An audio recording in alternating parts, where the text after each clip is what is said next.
Hello, my name is Matt Strelo from Stanford University, and this is the second part of our lecture on the approach to the undifferentiated patient. To review, our objectives were to define the emergency medicine approach to undifferentiated patients and to learn a systematic method for evaluating critically ill and undifferentiated patients. So our emergency medicine approach is to evaluate, think, and act simultaneously.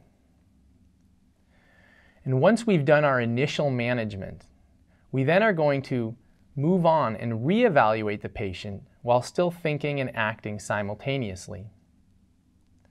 So when we reevaluate a patient, I like to divide them into two categories. Those that were unstable or obviously sick on their initial evaluation, and those that appeared stable. And the reason I do that is because those that are unstable, we want to get a brief history and a focused physical examination and be more expedited in our evaluation. We're going to, at the same time, think about their differential diagnosis or the possible causes. And then we're going to think about our diagnostic testing that we need to evaluate that differential diagnosis and begin any treatment. So when we say sample history on our evaluation, what do we mean?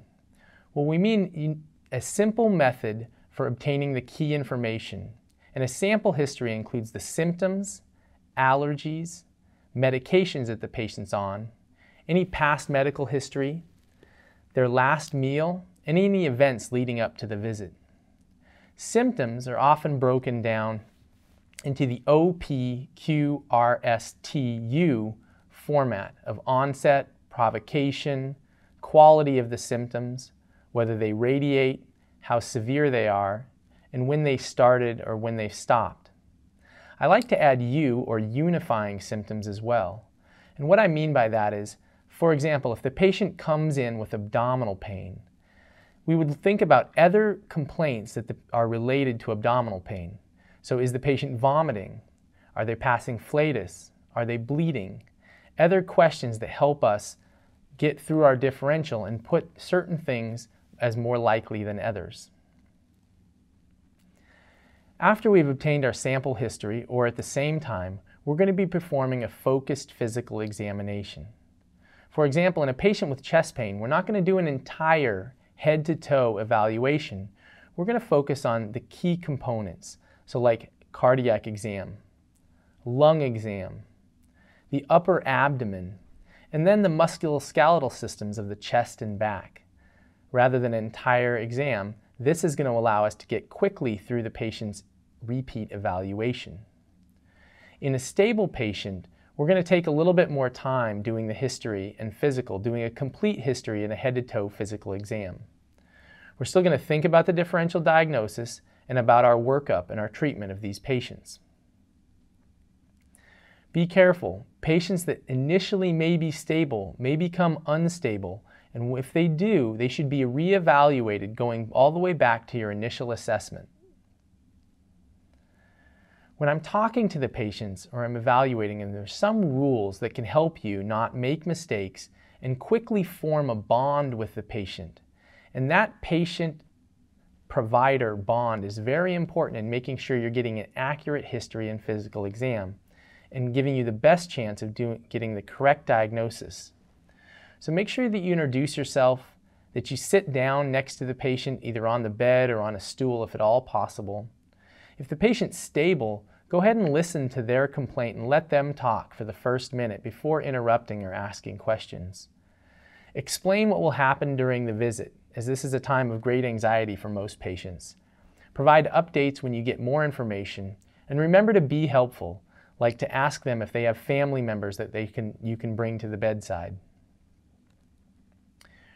If you don't listen carefully to the patient's history, you will miss critical information. This is one of the most common pitfalls or errors you see in training and junior physicians, where they are doing other things while the patient is talking, and they're not really listening to what the patient is saying. While you're doing your history and physical, you should be thinking about your differential diagnosis, remembering that common things are common. But in emergency medicine or an undifferentiated, possibly critically ill patient, you're going to think worst things first. And that means putting the life-threatening or very high-risk items at the top of your differential and making sure that you've evaluated or thought about them first. Reevaluate your differential and the patient as you get more information. And finally, contrary to what we're often taught, not getting a definitive diagnosis is okay.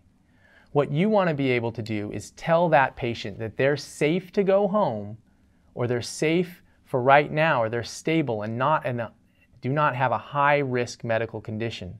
But you may not be able to get the definitive diagnosis in that short time frame. So in summary, the emergency medicine approach is to evaluate, think, and act simultaneously. And then after that initial management, we're going to reevaluate our patient using a sample history or a complete history, depending on whether they're stable or unstable, while we're thinking about our differential and our further workup. And this whole time, we should be thinking about, where does the patient need to go? What's their disposition? Should they be going to the ICU? Is this a patient that's in the clinic and can go home? Or is this a patient that I need to definitely get admitted to the hospital? So utilizing a systematic approach when you see an undifferentiated, possibly critically ill patient will allow you to more rapidly assess and intervene with that patient, stabilizing any life-threatening conditions, and gives you a greater chance of saving that patient's life. Thank you.